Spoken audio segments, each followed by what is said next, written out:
Welcome to the Librarian's Midnight Library. I am your librarian, and the world has finally gone quiet enough for a story.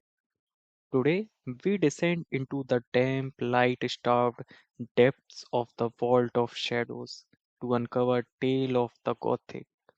Take a deep breath, leave the world behind, and let's begin.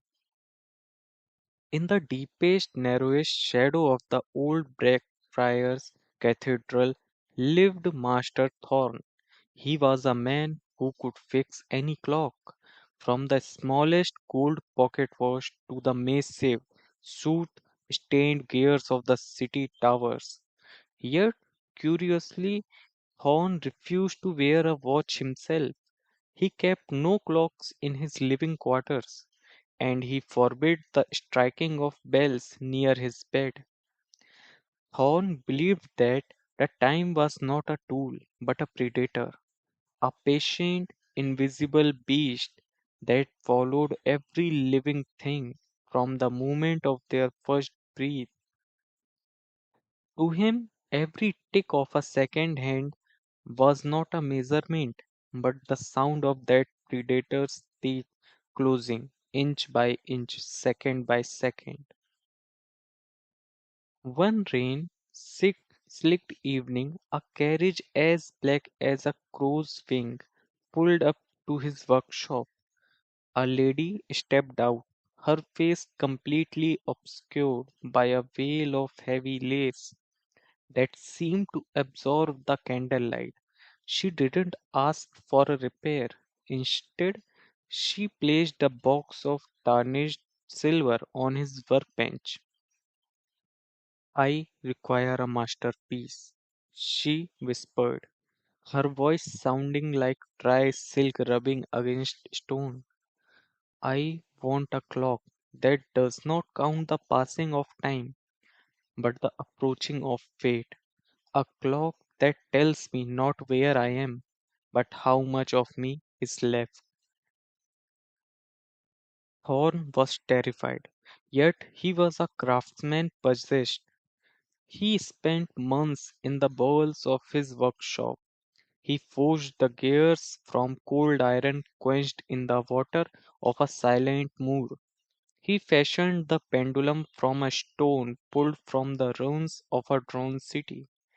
And for the internal springs, he used the hair thin wires of a harp that had only ever played dirges.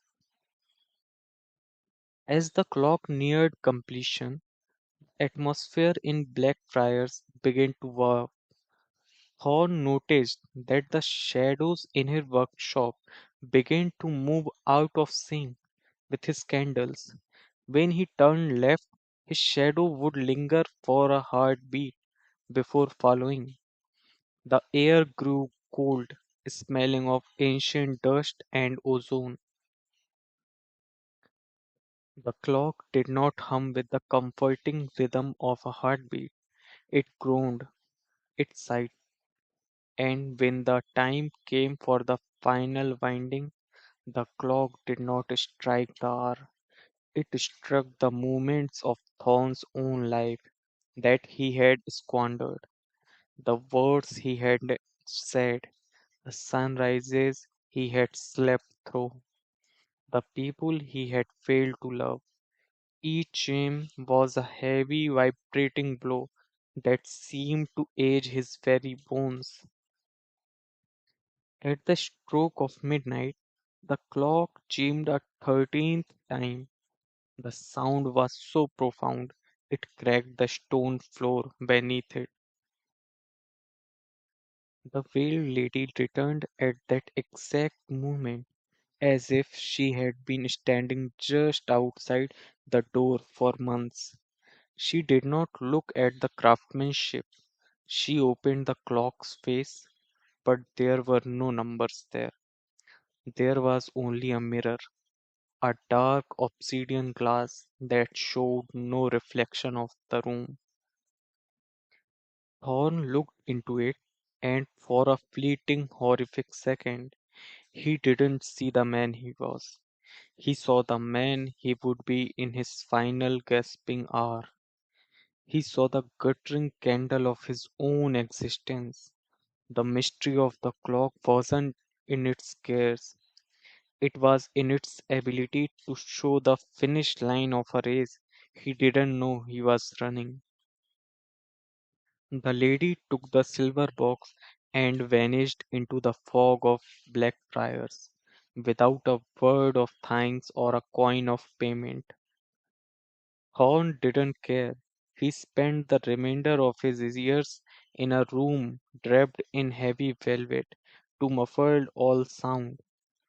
He lived in total silence, listening only to the frantic, uneven heartbeat in his own chest, forever waiting for that 13th chime to echo through the dark once more.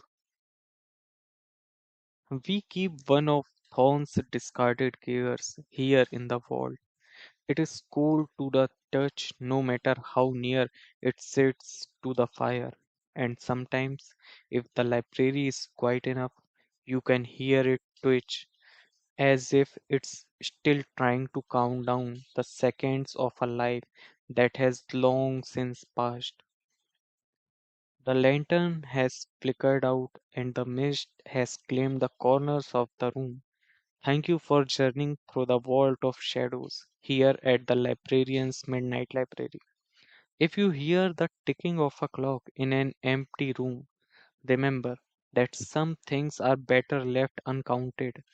Subscribe to keep your place in our infinite halls.